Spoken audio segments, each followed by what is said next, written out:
Assalamu alaikum muhterem milletdaşlarımız. Türlü tübeklerde yaşauşu halkımız tırmışında hem yaşayışında bulgan vakıgalar hem şıraşular bilen tanıştırığımızı devam ederiz. Siz Tatarlar tapşırığın qarısız bugünkü çıkarılışta. Ol 95 yaşında da safta. В 2019 году мы в очередной раз совершили тандем-прыжок с парашютом в городе Йошкар-Ола с Павлом Кузьмичем Клетневым. Halkımız tarixine bağışlanan isterikler bugün de tabıla. Uyaqala avlı Udmurtiyaдағы ең бұрынғы ауылларның бірі болып саналайынды. Мұнда 1000 жыл элек шаһарчык булган һәм ул бүгенге көндә инде археологик истәлек булып саклана бу җирләр. Bu muzey нәрсә белән үзенчәлекле? Менә безнең Наратлы авылының иске мәчетенең гөмбәзе белән ай башы. İki бәйрәм бергә туры килде. Уныкларым белән мәчеткә килеп намаз уку. Моңардан да бәхетле нәрсә юк дип уйлыйм. Татар мыңына жан ыручы Филүс Гәрәев.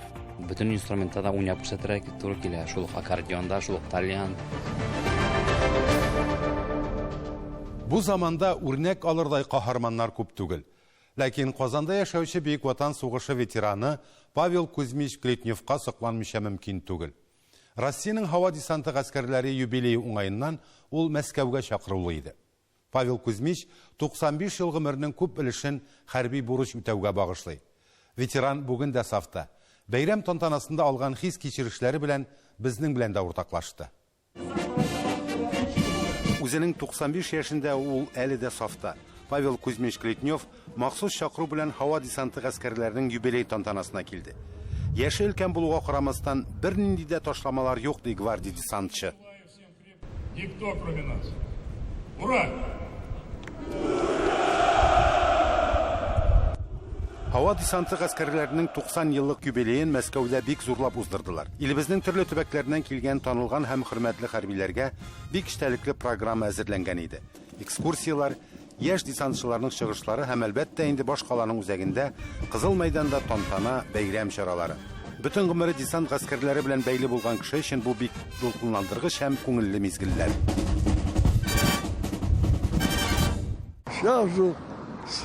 Совершенно идеология другая. Нас воспитывали ведь в дружбе, в любви к Родине, к защите Родины. Пионер будет всегда готов. Павел Кузьмич, гвардия сержанты Татарстанның һава десанты гаскәрләре ветераны. Ул Ленинград блокадасын үзүдә Венгрия, Австрия һәм Чехословакияны азат итүдә катнаша. Чын хәрбиләрне үзеңнең үрнәгеңдә генә тәрбияләргә була ди ветеран. В прошлом году, в 2019 году, ко дню Дня Победы, мы в очередной раз совершили прыжок, тандем-прыжок с парашютом в городе Йошкар-Ола с Павлом Кузьмичем Клетневым. Это, я считаю, тоже пример, личный пример, который достоин подражания.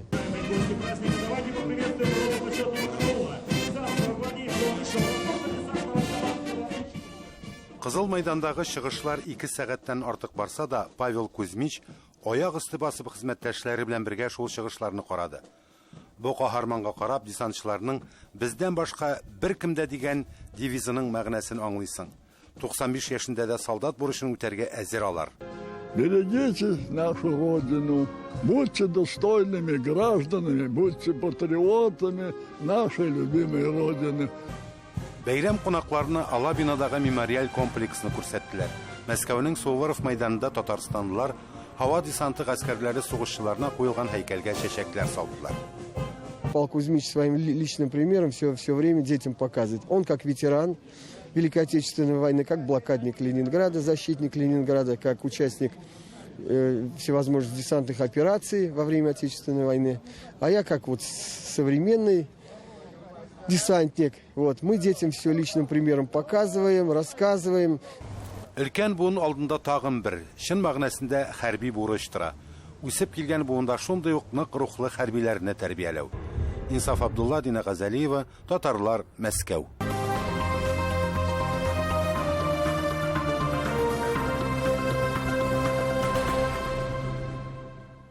Дәвам итәбез. Удмуртияның Урья-Кала авылында 1323 елга караган кабер ташы кисәкчеге табылды. Тарихчылар аны Республика Милли музейындагы ташның бер өлеше дип фаразлый. Тарих экспонатның гаит алдыннан табылуы да үзе бер вакыйга. Урья-Калада корбан ашын ачык һавада уздыру гадәткә кирип бара. Аңа читтә яшәүчеләр дә кайта. 370 елдан артык тарихлы авылда үз хәбәрчеләребез булып, борынгы ташка күз салды милләттәшләребез белән аралашты. Һәм андагы әүлия каберенә яңа таш кую мизгелләрен төшереп алды. Уякалы авылы бу безнең Удмуртиядагы иң борынгы авылларның берсе булып санала инде. Монда 1000 ел элек шәһәрчек булган. Һәм инде ул шәһәр анда авылчыгы да булган. Һәм ул бүгенге көндә инде археологик истәлек булып саклана бу җирләр. Ул шәһәрчек беткән. Һәм инде бу урыннар бер вакыт буш торганнар. Һәм инде хәзерге менә халыкның борынгы бабалары 1640 елларда килеп монда төпләнеп калалар. Юма булып эшли башлый. Мөхәммәд Рахим Касимов мәчет төзи. Һәм мәчет янына үзенә йорт нигез салмакчы була. Бу 1870-80 елларга туры килә. Тыш күрә. Тышта моңа бер ак сакаллы карт бабай әйтә, монда йорт салма ди, монда минем каберемнең урынысы ди. Кыймалап куя, һәм инде бу урынны теге ул заманнан бирле әүлия кабер дип инде башлай. Фаразлап инде ират кеше күмелгән дип әйтәләр инде. Бер бисермән агай инде кырда сука-сукалан вакытта бер ташка юлыга 4 кисәккә ватам дип вата бу ташны. Ул 5кә ватыла һәм шуны йорт нигезенә куя үзенең йорт төзгән вакытта. Йорты кыйгая кәкрәя. Ташларны җыеп, шушы әүлия кабер буласы җиргә китереп куялар. Таш язулы була, гарәпчә язылган буланда, һәм болгар телендә язылган. Һәм аны Гали Рахим дигән тарихчы укый һәм шундан инде мәгълүм була, фәлән кызы Яхам дигән исеме калган. Җият Юрҗим Ваҗим Жал дигән ел хисабы. Ул бүгенге көнгә туры килә инде 1323 ел. Элек монда үз мала куркайбыз, әйтеләр килешмәгез, кушкырмагыз, яваная ирмәгез, яван баш ирмәгез, рушашмагыз дип әйтеләр иде. 1930 елда ташны археологлар алып китә. Бүгенге көндә ул Республика Милли музеенда саклана. Рәсима Пакасимова авыл халкы ярдәме белән әүлия каберенә яңа таш куярга ниятли. Шуңа урын әзерләгәндә борынгы таш кисәге килеп чыга да. Тагын да тирәнрәк казырга батырчылык итмиләр. Археологларны көтәләр. Болгар ташының 5нче өлеше дә биредә булуы бик мөмкин.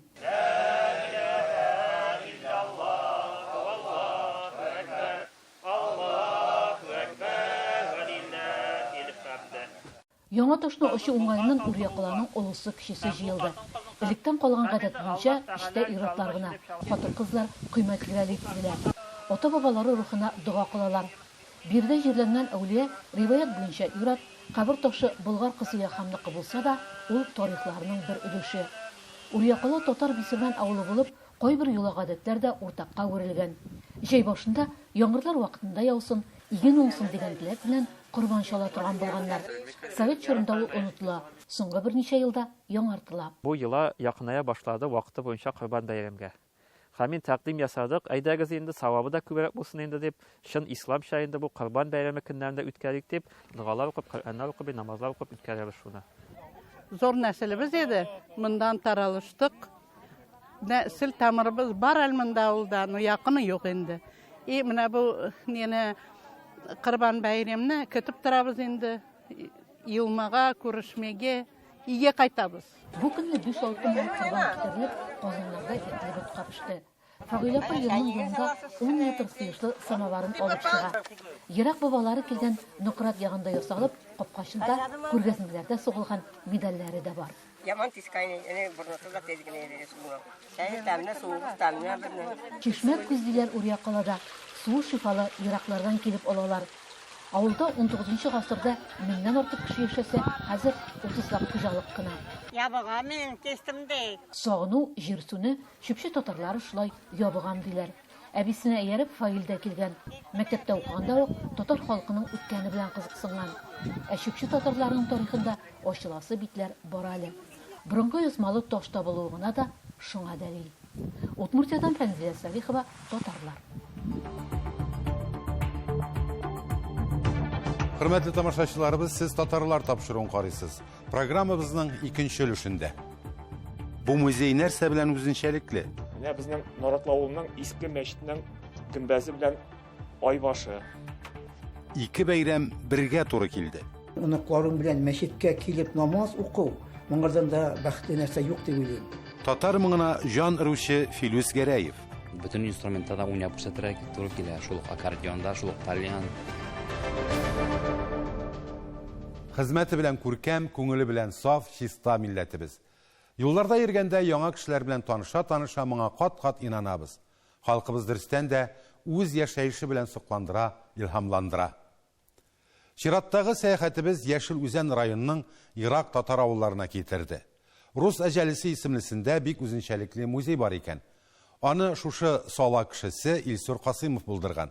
Хәбәрчебез Ләйсән Хаҗиева да күреп кайтты.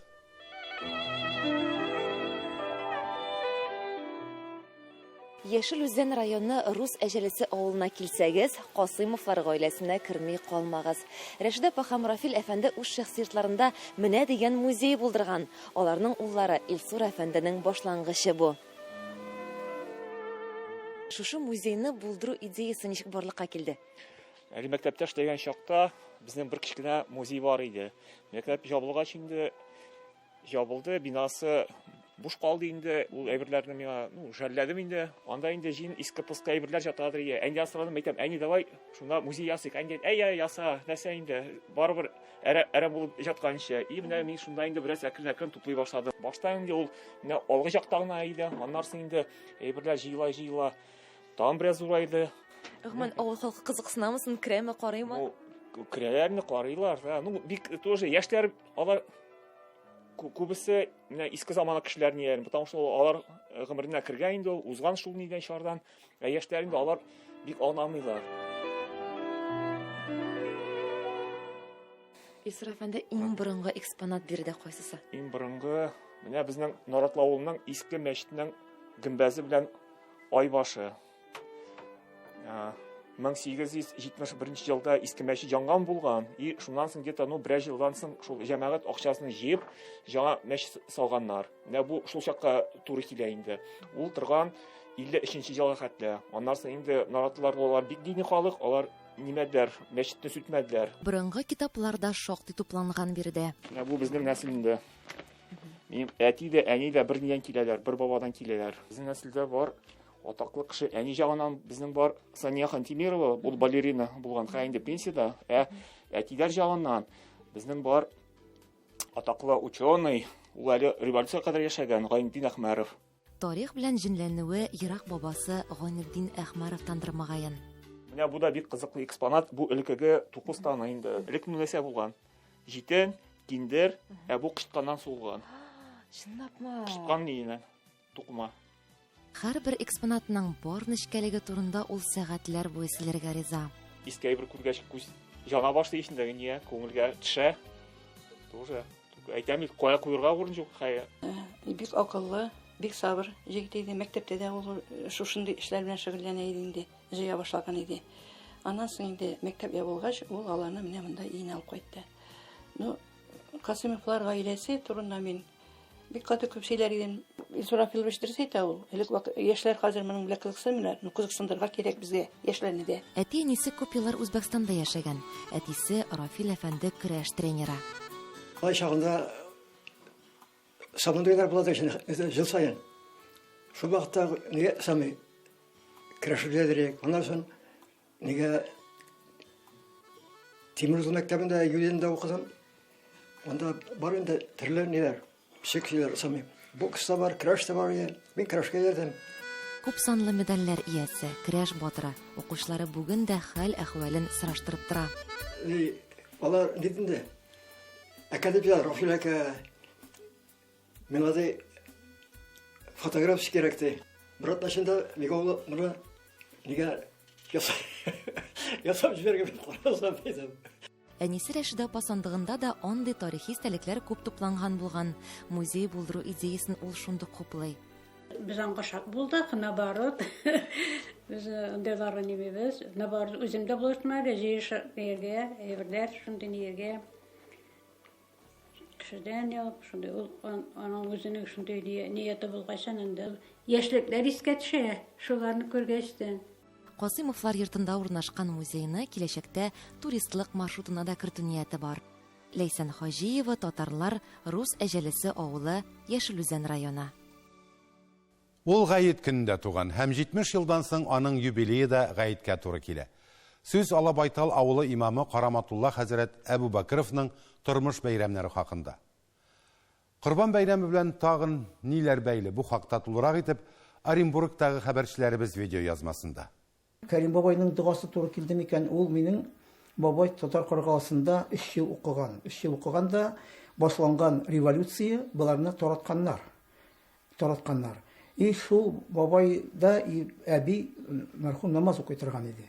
Шул яйлап миңа сеңде микән?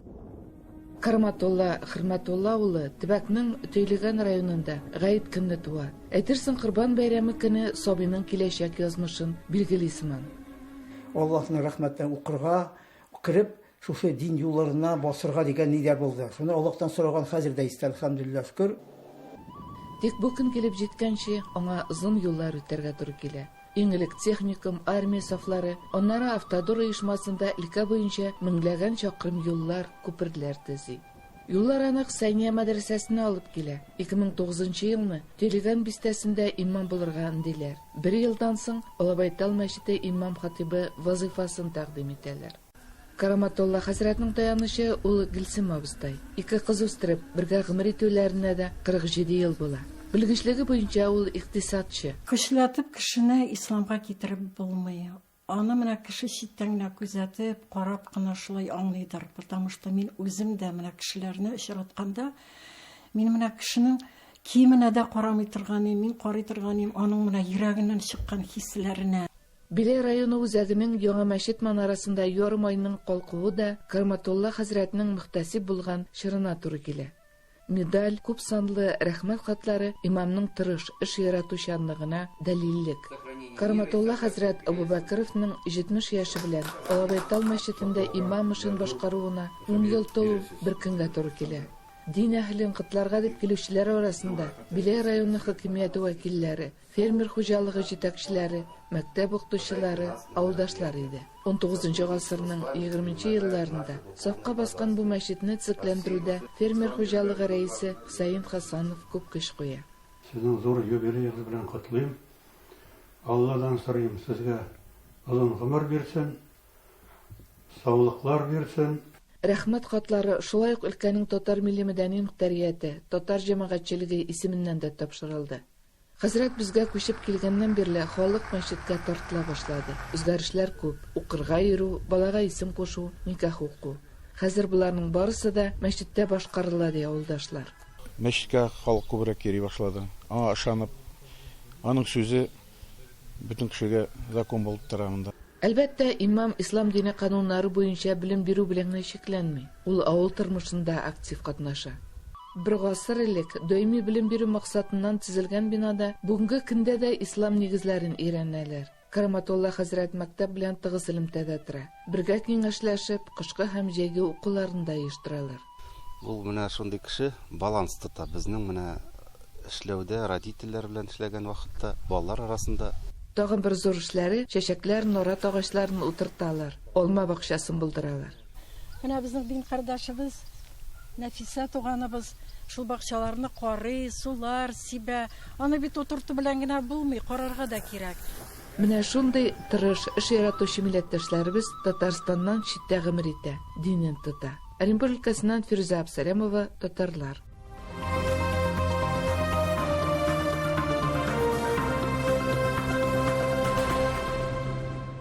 Татар моңын чыгарыр өчен гармон тимәләренә белеп басу гына аз. Популяр уен коралының сыйфатлы ясалышы да мөһим роль уйный. Уфада яшәүче алтын куллы Филүс Гәрәев 11 ел дәвамында ватылган гармоннарга җан өрә, күз явын алырлык тальяннар ясый. Милләттәшебезнең кулыннан чыккан меңнән артык телле музыка кораллары популяр татар һәм башкорт җырчыларының бию ансамбльләренең чыгышларын бизи. Сентябрь айында күрше төбәктә уйна гармон конкурсы узачак. Бәйгечләр арасында нәкъ Филүс Гәрәев һөнәрханәсендә ясалган коралларда уйнаучылар да катнаша. Башкортстандагы үз хәбәрчебез Миләүшә Латыйпова гармон тимәләренә басып татар кие чыгарырга тырышты. Популяр татар җырчылары Айдар һәм Алмаз Юнысовларның чыгышларында еш кына тальян һәм гармон кебек уен коралларын күрергә мөмкин. Күңелләрне дәртләндергән, күз явын алып торган музыка инструментлары Уфаның алтын кулы Филүс Гәрәев һөнәрханәсендә барлыкка килгән. 11 ел дәвамында биредә эш тукталмый, ел сайын 100дән артык гармон, тальян, аккордеонга җан керә. 5 яшеннән ук кулына гармун алган Филүс Гәрәев сәнгать институтын тәмамлый. Татар моңына мөкиббән милләттәшебез яраткан уен коралының эченә күз салырга була һәм шул вакыттан алып чын мәгънәсендә гармун табибына әйләнә. Бүген аңа төрле төбәктән мөрәҗәгать итәләр. Кемдер бүләк эзли, кемдер күптәнге хыялын тормышка ашыра. Олы кешеләр арасында күп элек уйнарга өйрәнергә вакыт булмады. Менә хәзер пенсиягә чыктым, хәзер өйрәнәм дип алучылар менә шактый шулай кешеләр. Яшьләр арасында өйрәнергә дип алалар гармунны. Һәм өйрәнәләр дә. Шуңа күрә ул гармун моңы үлмәстер дип уйлыйм мин беркайчан да. Нанотехнологиялар заманына ремонт эшләре дә җайлаша. Электрониканың файдасы бик зур булуы бәхәссез. Шулай да вак детальләрне сыйфатлы ясау яки алыштыру өчен зәркәндәй кул эше таләп ителә. Бу чынында яшел төс бу. Кинәт кенә караганда кара төс кебек, утка караганда инде бигрәк тә кояшка чыкканда ул яшелгә әйләнә инде, ул переливация итә инде. Тальянны аеруча татар һәм марый халыклары үз итә. Уен коралы артыннан килүчеләргә Филүс Гәрәев үзе уйнап күрсәтә.